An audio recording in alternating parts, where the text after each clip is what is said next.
Hey everybody, I'm Beebs Kelly. Welcome back to another video. Today's fashion edition is reviewing the spectacular looks from the Golden Globes red carpet. Let's begin with Valentino, who dressed three big-name celebrities on the red carpet that evening, starting with Florence Pugh. Now, she has become an ambassador for the brand. They are dressing her for almost all of her big red carpet events lately. I like it quite a little bit. The color is great on her. I love the tulle, the flowy vibes to it are lovely, but I absolutely hate this hairstyle. I think this would have looked so beautiful with something a little bit more romantic, just giving it a feminine, beautiful vibe, because the dress has these flowers on it that really lean into that sort of feminine, girly aspect or aesthetic, and she just kind of is wearing this rather aggressive hairstyle, which didn't think it matched the vibe of the dress enough, and it's not particularly flattering either, in my opinion. I don't dig the hair, but the dress itself is quite nice. Meryl Streep also wore Valentino, and I quite like it. It was a really classic option, but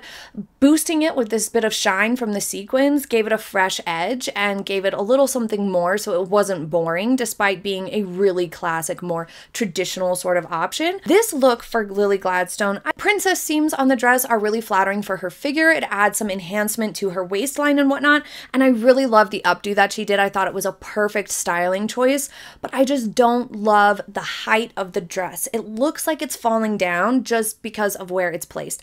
A lot of times, if you are a little bit bustier or you're just a little bit curvier when you're doing something strapless, it can look like it's falling down even if it doesn't feel like it is. So you just need that little bit of extra height when you are more busty if you're doing something strapless, and that would have helped her out here to not give that effect that it's falling down. But let's move on to the design house that dressed the most number of celebrities that evening, which was Dior. There were so many looks from Dior haute couture looks that were just fabulous. They brought us some of the best looks of the evening. Jennifer Lawrence wore this beautiful navy blue velvet gown from Dior with Tiffany & Co. jewelry. It brought this classic silhouette that was very, very elegant. It had excellent styling. Her hair down and parted to the side like this just encouraged that elongating, just very, very statuesque look. This dress combined with the styling was perfection.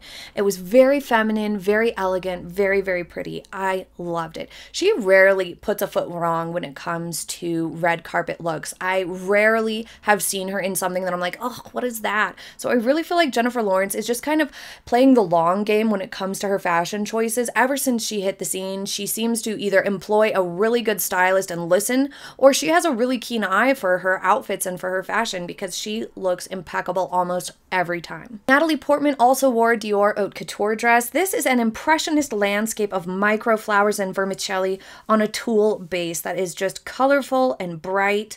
It has lovely proportions for her. Her hair being up and away allows for the dress to be the focal point because of the gradation of the pattern and the sparkle change throughout as you look at this dress. It really encourages you to just take in this gorgeous work of art that this dress is. So it's really nice that she didn't have any sort of loud makeup, overpowering jewelry, or hair that was taking away from the dress at all. It allowed this dress to shine, and it shone perfectly. This was very beautiful, and I love that we're seeing more color on the runway. There for a little while, it was you're either going to be in a naked dress covered in sparkle or a lot of neutrals. There was even quite a little bit of beige creeping its way into the red carpets, and I'm just really glad to see some more color at this Golden Globes this year. So overall, Natalie Portman's Dior dress was a complete and utter success. Elizabeth Debicki also wore Dior haute couture. She plays Diana in The Crown this season. This is a tulle dress that's embroidered with antique silver discs. It is absolutely gorgeous, but it does look like it's falling down just a tad. Comparing it to the look on the runway here, it does look like it's meant to be worn just a tad bit higher. So I feel like she did mention that the dress was quite heavy, so perhaps it's just sort of pulling on the straps and pulling it down a little bit, or perhaps it just needed to be shortened in the straps. It would have looked a little bit more proportionate and a little bit nicer if it had a slightly higher neckline here, but I'm not talking like cover up here. I'm just saying it looks like it's falling down just a tad. One of many this evening. That is a theme that I noticed. Many dresses look like they're falling down. It looked gorgeous. It's a very, very beautiful dress. Very interesting. I like how it's these antique discs rather than something like sequins that we've seen a lot of before. This brings something new to a very similar or familiar silhouette. The next look from Dior that we saw was a 2019 haute couture bustier dress on Rosamund Pike. This has a tattoo effect on top of black mesh and a Philip Treacy hat. It is a full look. Like, it is cohesive, you can't deny that. I do feel like the hat gave it a little bit of a costumey vibe. It really leaned into that. I don't hate it either. I don't dislike it. It just definitely took things costumey with the choice of hat. But it is art and it looks amazing as an art piece. Lastly, we also had Ali Wong in Dior Haute Couture, a draped design with a braided back and strap. This is a beautiful gown and it gave her some elongation. She's quite short, so that was nice. I would say my favorite Dior look was either Jennifer Lawrence or Natalie Portman's, but overall, these were some amazing looks from Dior, and in comparison to some of the other designers, I would argue the most successful looks of the evening, best score to Dior. Speaking of Dior, I have a video coming up about the Sussexes and their Dior drama, all fully explained, because there's a whole new layer to the story that we are going to be discussing in an upcoming video, so be sure you subscribe so you do not miss it. But moving on, we have Louis Vuitton, who also dressed several people that evening. Firstly, Emma Stone. This is very, very beautiful. It's got this excellent embroidery, which I think is about to be making a really big comeback. I feel like we're going to be seeing embroidery everywhere in the next few years, because it's one of those pieces of textile and fashion and style that we have let fall out of favor quite a little bit because of the way we manufacture clothes and fast fashion and things like that. But definitely ushering in an era where people no longer are interested in the throwaway pieces and they are interested in pieces that last. So these embroidered pieces are going to become much more popular in the coming years, and this is a beautiful, beautiful gown here. The styling was also excellent. Her hair length is nice and fresh and crisp up here. It looks airy. It looks beautiful. Got this sparkle to it without being too glittery and in your face. It's not competing with the flowers. It's just beautiful. And it's a lovely silhouette for her too. She has a very rather rectangular frame. She doesn't have a particularly well-defined waist. So something like this that has, you know, a deep V and a higher slit allows for some movement and some focal points away from her waistline, which is very, very flattering. Louis Vuitton also dressed Barry Keoghan in this red checkered suit. It was a little bit edgy, but it kept very classy. It was definitely edited well and reined in. I love how the patterns are different in their size, but very, very similar, so they go together so nicely. Oprah also wore Louis Vuitton, this beautiful purple gown. This was a great choice for her. She's got the long sleeves, which makes sense for this time of year. I was glad to see at least a few people with sleeves. It's a really nice color for her. This purple was beautiful. Regardless if you like her or not, this dress was a success. This off-the-shoulder aspect is very intentional looking. So this is the right way to do an asymmetrical neckline with an off the shoulder, because it is clearly meant to be worn that way. A lot of times when it gets too subtle, it doesn't look intentional enough and it just looks like the dress was slipping. It's really balanced. It's nice and lengthening for her. It's slimming, being all one pattern all the way through, and the pattern not being anything too big and being all shades of purple. It was a really nice choice for her. And we also saw Sandra Huller in the same designer. This one, it's all right. I think it would have been more figure flattering if these triangular bits along the sides just went ahead and continued straight on in.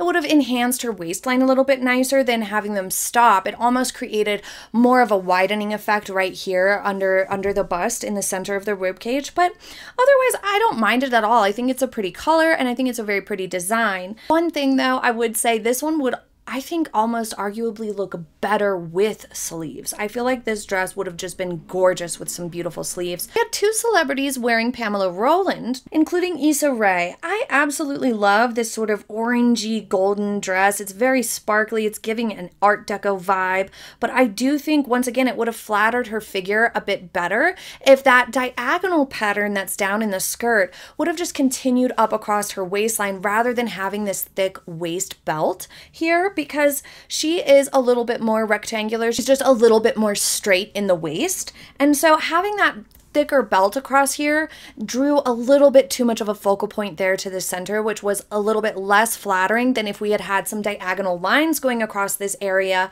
It would have just been a more seamless look for her and flattered her figure a little bit better. But overall, I absolutely love this dress for her, and it was a gorgeous choice. Sophia Pernas in the same designer here. I like it. It's nice and balanced. Now moving on to Armani Privee. They have worked with Nicole Kidman a ton and usually look spectacular on her. but tonight they dressed 3 different celebrities, including Margot Robbie in this totally Barbie-inspired dress. I love the color of this. It is a gorgeous, gorgeous color of pink. The boa is quite fun, and I love all the various texture in there. There's some little like polka dot vibes on that netting. But it does look like it's falling down across here. I feel like because it's got such a wide and deep V-neck, and then it also has an angle across here, it's just giving a little bit too much room to the bust and looking like it's falling down. It would have been much more successful if they had just shortened those straps just a tad so that it came up a little bit closer to the armpit underneath here, but still had that nice deep V-neck. It would have looked the exact same, just taking away the illusion that it's falling down. You're in movement on the red carpet, for example, getting these photos taken, then it can become very obvious if there's even just a slight extra length to those straps. Selena Gomez, in the same designer here, has this really, really interesting silhouette with this skirt. I am obsessed with the skirt of this. It has so much volume to it, and it's hitting her at the perfect length when it comes to the waistline here.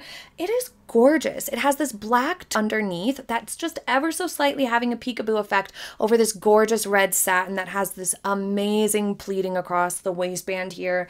It looks so beautiful. It's almost like a teacup style, but then it has this asymmetrical cut that is done so well. Not a seam in sight across there.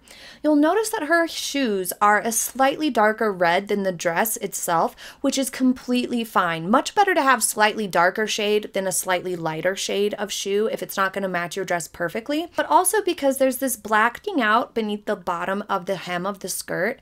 It actually works perfectly for the shoes to be ever so slightly darker because it gives that illusion that it's a perfect transition. But the top half of the dress I am not obsessed with because she is a little bit more busty. Doing things that have a little bit of a halter effect or have this sort of crisscross effect here can be really, really tricky, and I can't really do halter tops like this either. It's just when you've got too much bust going on, then you'll end up looking like you have boob sticking out up here and you've got cleavage going on down here. It's just looking a little bit messy, or rather it's giving the impression that the top is a little too small. Even the crisscrosses across the waistline are fine. It's just a matter of these areas right around here looking not as polished as they could have. Amanda Seyfried also wore Armani Privee. This is a rather classic vibe from them, kind of reimagined. They do these big bows sometimes. Pretty, it's classic. I think it's just fine. Both Taylor Swift and Julia Garner wore Gucci, and for once I actually liked one of their dresses. They lately have had quite a few missteps, subpar designs hitting the red carpet from Gucci, but this Taylor Swift dress is amazing. Even if you're not a fan of this color of green, it is very, very pretty, very well made. It's a nice, simple column dress that left all the interest to the back. It has this very interesting strappy back. It's very beautiful. It's all sequins, and the color gave it an edge as well to keep it looking modern and fresh. I thought it was really, really pretty. It looked great on her skin tone as well, and her styling was really successful here. Julia Garner, I would say, was slightly less successful in her Gucci dress. I absolutely love the skirt portion of her dress. It is so flashy, so blingy, so sparkly, so lovely. This sort of a take on metallic trend I like. I don't like the satiny metallics as much or the really chunky metallics as much, but this one I absolutely love. It's so perfect and it fits her great, but I hate the top half. It just looks like you've got like suspenders or overalls going up here. They look kind of chunky and they look way too big. It looks like there's too much space. It looks like it's gonna fall off her shoulders. It doesn't look like it's fitted well. I feel like it would have been so much more successful if it just had like a deep plunge V-neck or something, if they wanted to do that drama that way. But these just kind of straight, chunky, clunky straps here just are not giving it. It also could have worked really successful if it just had sleeves, you know, and kept this sort of like square neckline in the front but had sleeves. I feel like even that would have been an improvement from this. Next up in our list of designers from the Golden Globes red carpet is Loewe. We saw both Greta Lee and Celine Song in their designs. I will say I wanted to really like this one. I really did, but it's a little bit clunky. I feel like this one was the more successful of the two looks. I definitely liked it better than Celine Song's, but the shoulders here look a little thick, a little heavy, and then the seams across here look like they maybe could have been polished up just a tad, but that's mostly due to the fabric that there's seeing a little bit of puckering here and there. It just looks a little bit messy in some places, but overall, I really do like what they were going for. And I think that it could have been really, really successful had it had just a little bit more editing, because the idea of it is really nice and the fabric looks beautiful in it. It's just not quite as polished as you would hope. Timothee Chalamet wearing Celine, and he looked really, really nice and polished. Another really successful look of the evening was Jordana Brewster in this gorgeous midi skirt, high-rise midi skirt and crop top, bringing back the side boob here. I absolutely love it. It's not overdone. The texture is really lovely and interesting. It's got all these variations in texture. There's a little bit of sparkle and shine here and there. Nothing's overwhelming. All of it is styled perfectly, and it's really well balanced and well executed. Another successful look of the night was from Jennifer Lopez, showing everybody how an opera coat can be done correctly. She wore Nicole and Felicia, this beautiful bubblegum pink. Nothing was competing here. A simple dress with a fabulous opera coat with lots of roses and beautiful design to it and volume to it is how it should be done. You shouldn't try to do something really busy with an opera coat, because opera coats, being all dramatic and off the shoulder like they are, do not need something competing with them. They are the drama. So this was a perfectly done look here. Even if you think the roses are a little bit too like costumey or cartoonish almost, it's balanced. It looks lovely. Two celebrities wearing Bottega Veneta, and one of them I liked, one of them I absolutely did not. We had Pedro Pascal looking absolutely fabulous. He looked fresh, chic. I love the masculine vibe of this. That's not too predictable. It's something a little bit different. Of course, he had an arm brace, so wearing a suit jacket was probably out of realm of possibility. Great menswear look right here. But Julianne Moore, by the same designer, wore this rather tragic red dress. I do not mind from the waist down at all. In fact, it looks lovely. It looks pretty basic, but classic silhouette here in a bold color is always going to be a winner.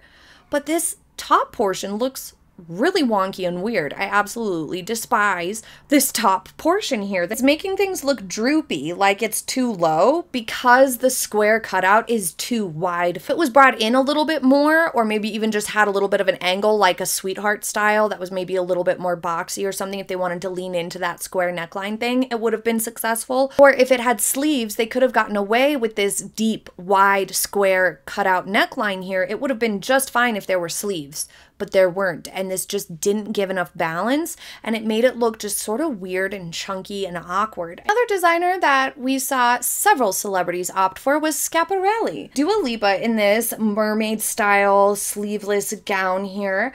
You know, I like it, but only so much, because these appliques are almost in an awkward placement, not as well thought out as I would expect from this impeccable brand and design house. But overall, I don't think it's the worst. It's just not my particular favorite in terms of the appliques having a good flow to them, in large part due to that one center, almost clunky, just kind of dividing the dress up into two. Not my favorite. Carey Mulligan had great success with her mermaid gown. I absolutely love the top of this. The little jewels hanging off a little bit here across the bust are just gorgeous. This is a beautiful, I love the slight asymmetry here.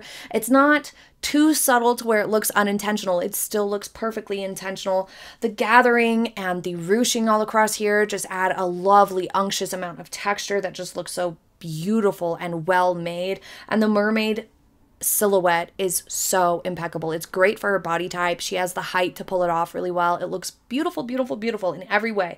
The only thing I will say is that towards the end of that ruching there around the like thigh area, it just has a little bit of an awkward transition to that mermaid skirt where it almost looks like it's sticking up just a tad. So I wish that had been corrected somehow or fixed a little bit or smoothed out to an extent, but really that's nitpicking. We're splitting hairs here because this is overall a really, really gorgeous dress. Natasha Lyonne also wore an haute couture Schiaparelli look, but I kind of hate this one. It looks too costumey in my opinion. I think this is probably the worst one. Just don't care for it at all. I do not like things that come away from the bust like this, like some sort of weird shell. I've never really liked that sort of a look, even in just a normal strapless gown. If it pulls away, I'm not into it. And then having these weird spikes come up is just bizarre. Way too runway. It's not something to wear to an awards show of all places. You know, sit in these tightly packed Golden Globes tables with this sort of weird spiky sculpted bust thing coming up off of the front of your dress. Just doesn't make sense. Don't like it for this occasion, but in general, I don't particularly love this design at all. Topping the list of most popular designer for that evening was Dolce & Gabbana. At least 7 different celebrities opted to wear, including America Ferrera in a really successful column gown here with a gorgeous square neck, contrasting her curves. She achieved great balance with this look. I absolutely loved it. The embellishments on it were a perfect size to keep movement and flow and give the impression of a pattern without it being too busy or too chunky or clunky or anything like that. They didn't give the impression of something stuck on the way sometimes we have seen with other floral appliques or embellishments. This one was lovely. Helen Mirren was among celebrities wearing this brand. It was a tad bit wrinkly, but other than that, I'd say perfectly fine. It was quite successful. It was a lovely silhouette for her. It was very flattering and a beautiful color. Again, we're seeing a little bit more of this sort of purples and lilacs along with other colors coming out to play finally for the red carpet. Kevin Costner wearing a Dolce & Gabbana suit, looking very classic. Jennifer Aniston wearing something with a rather Art Deco sort of patterned skirt here. This one looked quite nice. It was a very classic silhouette, a simple column sort of skirt style here. It was the perfect fit. She is always one to make sure things are tailored to her perfectly.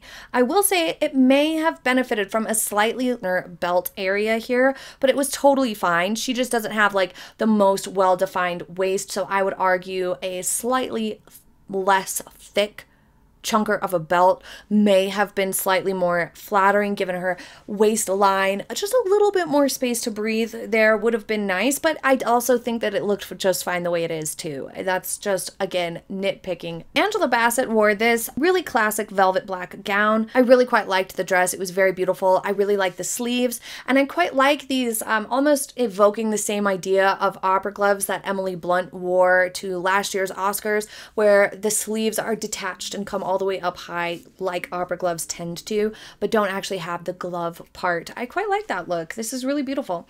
Fantasia Barrino also wore this designer, but this one was not as successful. This is really, really widening on her. This white panel across the hip area is so dominating. The peaks of the bodice also don't align properly with her bust, so that could have been improved as well. I feel like the black velvet aspects of it, the black velvet gloves and bodice, are so successful, so close to being perfect, that this white paneling kind of chunked up before the lavender pleated tulle skirt just kind of ruined what could have otherwise been absolutely gorgeous. I think if that black velvet would have just gone ahead and come right down to that tulle skirt, it would have been way more successful than this awkward white panel here. So this one was sadly a fail. John Krasinski also chose this designer for his suit, and I absolutely love this color combo here. It kept his suit looking nice and fresh without being anything too wild or uncomfortable for his typically quite classic style. Another super popular designer for the Golden Globes red carpet this year was Prada. We had several really successful looks and a handful of questionable ones out of this design house on Sunday, including Ayo Adebri. And this one was one of my less favorite out of Prada for this event. I do like it, but I wish it had a little bit more movement to tie in that train. The train has both a sort of tulle fabric as well as this satiny, more stiff fabric here, and the dress overall is really, really stiff and straight, and there's no movement to it. So I feel like that if it had some degree of movement, or perhaps if the tulle part of the dress maybe had a little bit of a diagonal swoop across the front, I feel like that would have helped to incorporate it and make it a little bit more cohesive, because this here just looks a tad bit stiff compared to that train that has the layer of flow to it. I also think she would have really benefited from a short, like collar length necklace right around the collarbone here. Would have been really, really nice to enhance the look and just bring the eyes back up to the face, because you kind of drift off to that train and want to kind of stay looking at just the train, because that's where all the interest is of the dress. So I feel like it could have been improved just a tad, either with styling or design or both, but overall I don't think it was a terrible look in any way, shape, or form. Brie Larson redeemed herself after that horrendous black high water gown with this beautiful lilac-y purple, this soft purple we're seeing so much this season. Really, really nice color. It does give a little bit of a prom vibe, but it's very, very pretty, very, very well done, very nice styling as well. Her hair and makeup and jewelry were perfect for this look. Nice, simple, classic Prada look right here. Hunter Schafer also wore Prada in this ethereal, drapey look. Wind that was happening that evening, it was a super windy night, just brought this dress to life. Thank goodness there was wind for their dress, because otherwise it would have just been blah. It might have even looked a little bit messy or something if it didn't have the wind bringing this movement. Bella Ramsey also wore this modern masculine sort of suit here. Just looks a little bit too much like a uniform in my opinion. My favorite from Prada was Hailee Steinfeld. This is so classic, so lovely. It reminds me a little bit of Breakfast at Tiffany's. It is such a beautiful color. The sheerness to the opera gloves are the perfect choice here, because anything else would have felt too heavy and disjointed from this beautiful pink. The train was maybe a tad bit stiff, but I do not mind it at all because this is so beautiful, so beautifully made. There are no issues with the seams anywhere. It is just perfection. This is a gorgeous, gorgeous dress. And the styling was perfect too. The hair, the jewelry, it was all so perfect. This is one of the most successful looks from the night. Christina Ricci was the only one stuck in the past wearing a nude dress. So these sort of naked dresses that are all embellished with all sorts of sparkle and glitter and glam and stuff have been so popular over the last almost 20 years, it feels like. They've definitely been dominating for a good solid decade. They are so over. We are so over these. They have been so done that this just looked old. It looked old-fashioned. It looked bad. I didn't like it at all. Christina Ricci's dress, I will say, was one of the biggest fails in large part because it's just outdated at this point. It's just kind of stuck in the past. It's overdone. We've seen these 1,000, 1.5 million times, and it wasn't a particularly well executed look either, although I do like the way she did her hair, makeup, and jewelry for it. I just don't like the rest of it. But we saw a number of celebrities choose an updated take on the nude or sheer or naked dress look, which was switching things up to a nude skirt or a sheer skirt portion only and having something else going on across the top, something less sheer. Kate Beckinsale is a perfect example of it. It is a little costumey, but she was pulling in the metallics trend, wearing something that was super duper silver and this sort of updated, fresher take on the nude or naked or sheer sort of looks with her sheer skirt. This is just a little too costumey for me, but it is really well pulled off. I can totally get behind these sheer skirts.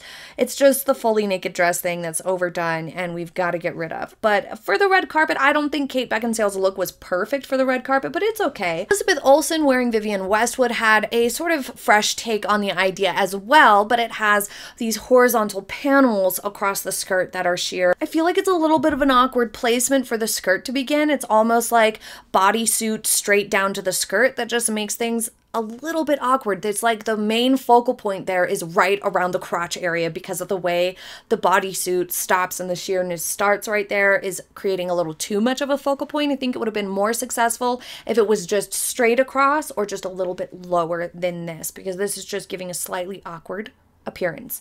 But other than that, I think it's really pretty and I think it was a great attempt. We have Andra Day and something that looks much more like a showpiece, like a costume, than a red carpet moment. I could see this working on the Grammys red carpet, but I don't think it was as successful on the Golden Globes. Other than that, her styling and this actual look overall was really, really well pulled off and it looked fabulous on her, just wasn't necessarily the right venue for it. Emily Blunt wearing Alexander McQueen with this sheer skirt trend, probably one of the most successful ones of the evening. I absolutely loved this. Is this sort of intricately embroidered golden dress top with this gorgeous sheer, but has plenty of layering to it, so it doesn't look too one-dimensional here. It's not too sheer. It's just a really great balanced look. This is beautiful. Next we saw Elle Fanning in this vintage Pierre Balmain dress and Cartier diamonds.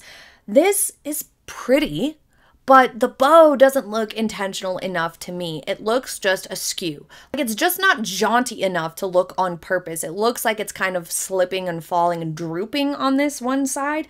I feel like if they would have just leaned into it and had it at this good sort of 45, it would have been a lot more interesting and successful than this. It also looks like it's slipping down just a tad, this strapless dress. It could have been more successful if it was just a tad bit higher up. Also, her shoes look to be slightly off in color. They don't match the dress perfectly. And for something like this, I would definitely suggest that she needed to have shoes that matched much, much better or were just different enough to be complementary rather than this, where they look almost yellow in contrast to that sort of ivory cream of the dress. They're just not quite vibing perfectly. So in Balmain, we had Quinto Brunson, and these panels just look a little bit messy. I do love the sparkly fabric of it though. These sort of sheer panels throughout just are giving a little bit too much like puckering and wrinkling in there. It's as if the dress isn't fitted quite perfectly enough. They're distracting. Perhaps if they would have just had a stiffer fabric underneath those nude panels, or just did it in a different fabric that's not sheer, it would have been more successful. Besides Christina Ricci's less than successful Fendi haute couture dress, we also saw Naomi Watts wearing Fendi. This sort of retro like 20s vibe, which she pulled off perfectly. The fabric that they used for this dress, however, had all these loose threads essentially hanging off, and it just, that is the fabric's fault. This type of fabric is very difficult to work with in that way, but it just gave a little bit of a messy vibe to an otherwise really beautiful and well done look. So that was unfortunate, but this silhouette is always spectacular on Naomi Watts. She looks lovely in these sort of 20s looks. Greta Gerwig also chose Fendi here, but this is just not working for me. The waist gathering is good. The diagonal lines across the waist are great, but it's coming off just too messy and a little suffocating because it's very, very high collar, and it's got this sort of almost cowling effect across here, like a draping sort of a collar, but then it's also got some volume across the shoulders, like a lot of fabric coming off across the shoulders. They're almost like cap sleeves, but they're hanging off just a tad. And so I feel like it needed something to balance out the amount of fabric up here, especially since the skirt was so much more simple and sleek and slim. It needed like a V-neck or just a looser lower cowl or a scoop neck. It needed something for it to work better and bring balance, because this was a little too top heavy and a little too much weight up here. Danielle Brooks opted for a Moschino dress. It was just not tailored right correctly in the bust at all. It looks way too low and way too tight. It created quad boob, and you never want that. They should have done a way better job of fitting this to her bust. This was really disappointing and unfortunate because it wasn't even her fault. They needed to give her more room and more curvature to her bust, to these cups, because they're digging in here, so it's creating this just really awkward effect across the bust. The rest of the dress is fabulous. It's such an easy fix that it's disappointing to see. Reese Witherspoon looked lovely in her Monique Lhuillier dress. She can lean a little bit appley. She doesn't have like the most well-defined waist. This draws the eyes up. It adds asymmetry. This is great balance, very, very flattering to her silhouette, and her styling is perfect. Her hair and makeup and jewelry look lovely. Riley Keough chose Chanel Haute Couture, and it's an almost bridal look. I do think that the gold piece here looks almost a little bit out of place because you can see a little bit of the white fabric popping up above this gold piece, and the gold piece doesn't necessarily vibe with the rest of the dress either. So I feel like I want something to pull it in and make it more cohesive. But overall, I think the dress in general is very interesting. Both Kristen Wiig and Allison Williams opted for Giambattista Valli dresses, and only one of them was successful. Allison Williams is just a bit too busy here. I think that if the waist ruffling were a little bit lower on the waistline here, if it were just starting like down here, it would have helped. But overall, there's just a lot going on. And this designer often has that sort of a problem where there's just too much happening all at once, too much thrown at the dress at one time where it becomes cluttered or clunky. And so this one I feel like is just not balanced enough. But Kristen Wiig's is gorgeous. This look is fabulous. She has this really slender body type. She's not too busty. So these bows right here and this look just is pulled off perfectly by her. Her styling is impeccable. I love her makeup and her hairstyle here. It's millions of miles better than the vagina dress that she wore a few years ago. That was just awful. So this is spectacular. Absolutely love it. Next up, we have a less successful dress from Miu Miu worn by Kaylee Spaney. This was not good. It's yanking her boobs apart. It's given east-west boobs. Nobody wants that. I'm not a huge fan of the sheer corseted because the boning on the sheer panels, it just tends to give a widening effect because those sheer areas of a dress are always going to draw more weight visually. They're going to draw the eye to that area. So having it on the waistline but nowhere else can be a really big risk in terms of silhouette. I don't think that she did a bad job of pulling it off though, but that paired up with yanking the boobs apart, is just not the best. Next we have Divine Joy Randolph, and this one needed some straps or some sleeves or something because it's so spilly. She's spilling out of it, which gives it a messy look, and that is unfortunate because it could have been great otherwise. Sarah Snook opted for a dress by Prabal Gurung, and I really wanted to love this. I love the idea of it, and I really wanted to like it, but I just don't think it was simpatico because these panels that have the sheer polka dot sections are more visually dominant and widening because they are lighter and have a lighter tone to them. So having that panel right here was not the best option. It didn't provide enough balance. I feel like it needed something a little bit darker across this area, or for it to just go ahead and proceed and be the same texture all the way down would have been much more flattering to her. But I don't hate it. I still like it. It's still interesting. It's just not necessarily the most successful as it could have been in terms of flattering her figure and body type. One of my absolute favorites from the evening was Heidi Klum wearing Sophie Couture. This was gorgeous. I absolutely love it. She's got the height to pull this off. She's got the figure to pull this off. But the drop waist was so needed to allow that skirt to not overwhelm her or like eat up her height and make her look shorter. This was so perfect. The bodice of it was fitted perfectly. The volume to this skirt and the draping of it is impeccable. So gorgeous. Cheryl Lee Randolph found success with her Sophia custom gown. It's very well balanced, as you can see. I quite like it. It's almost giving a faux opera coat look. It's really interesting, but it's all just part of the dress. It's very pretty and an interesting color combination too. Erin Gillen, I absolutely love her, but I absolutely hate this dress. It was attempting something so interesting. This is by Iris Van Herpen, and it's got this sculptured look to it. It's really interesting, but it's not well enough executed. It's just awkward in some places. I feel like if it had evolved to be all covered with the black bordered white sort of scales or petals throughout the bottom and kept the sculpted aspect, but just kind of gradually had more and more coverage as it went down, it would have been so much more successful than this, because this just created a really awkward situation around the crotch area and an even more awkward situation down below the knees by the legs. It just did not pull off successfully here, and that's a shame because I love these sorts of interesting patterns and sculpted looks when done right. They are so fabulous, but this ended up just looking chaotic and messy, unfortunately. Cillian Murphy and Ariana Greenblatt both wore Saint Laurent and looked perfectly polished and sleek and chic. These were both gorgeous suit pieces here and looked lovely. And you guys will not believe who one of my favorite dresses is designed by. This is Carolina Herrera. What? Are they trying to fix their bad rap? Like, what is happening here? This is amazing. This is a pearl adorned black sequin gown that is absolute perfection, worn by Jeannie Mai. This is one of the best looks of the night, you guys. I love this dress. Shy Jackson opted for a Jenny Packham gown that was stunning, but clearly needed a little bit of tailoring or another fitting or something. The belt you can see is kind of hanging and sagging just a tad, so it wasn't tight enough throughout the waistline, so it needed to be taken in across the waistline, and it also looks to be hanging a little bit too low. So if the straps were shortened just a tad and this was brought in just a tad across the waistband, it would have been absolutely perfect. It looks gorgeous on her. I love her styling. Her overall look is spectacular. It's just a tad bit too big for her. Also saw Rachel Smith in an absolutely lovely looking dress, also embroidered, gorgeous. Cannot wait for this to come back. I do think she could have worn a slightly bigger necklace just to bring a little bit more prominence. She has this really tiny dainty necklace, which I love. I love the dainty jewelry,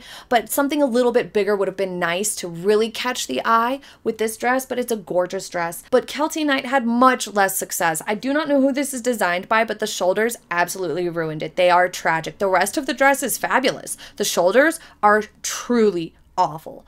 Terrible shoulders. So my top 5 countdown from the Golden Globes 2024 red carpet looks starts with Dior. Jennifer Lawrence, navy velvet, modern, chic, elegant, feminine, absolutely beautiful.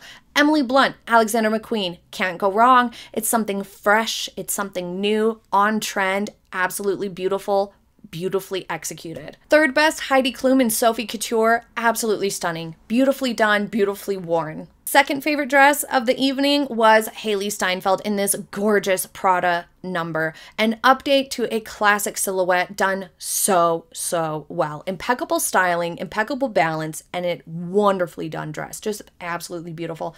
Number one favorite for me, I am so surprised because I have so not liked this designer for so long. Carolina Herrera, worn by Jenny May. This pearl black sequined dress is beautiful. But please leave your favorite in the comments, and which one do you think is the biggest fail? I know sometimes it feels not nice to say that something was not successful because a lot of these ladies who wear something that just didn't get pulled off quite right seem to be very pleasant human beings, and everybody makes a fashion mistake every now and again. But just because you're pointing out that something could have been executed a little better or could have been a little bit better for their body type doesn't mean that they are a fashion tragedy or a walking fashion disaster. It just means that particular dress was not perfect for them.